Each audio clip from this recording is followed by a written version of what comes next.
Ej, ti to možeš da jedeš tako bez hleba? Mogu. Šta je?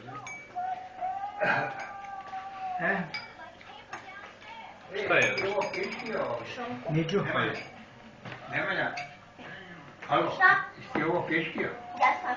A ko ti je dao ovo, ne reći šta? Mama. Što nije bacila ovo?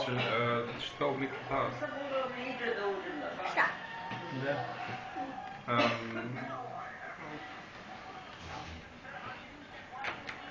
Ćeš sad da ga isečeš?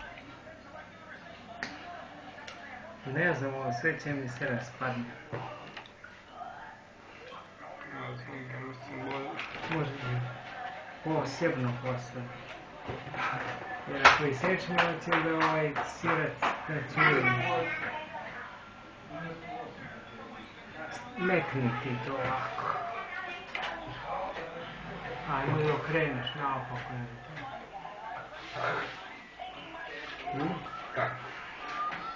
Pa to što je bolje staviš dole.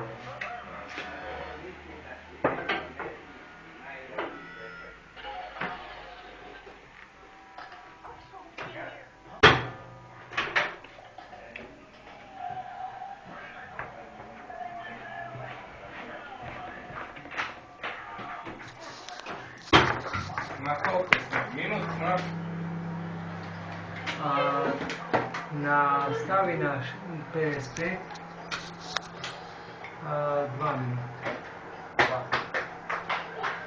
A smanjim.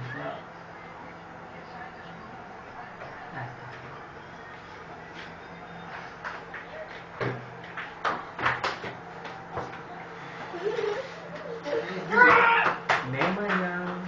Evo me! Ma da mi pomoć. Aj stani ovamo, otvori frižider. Ćao! Pa ti meni radiš. Baci to dvoje. Baci ovo.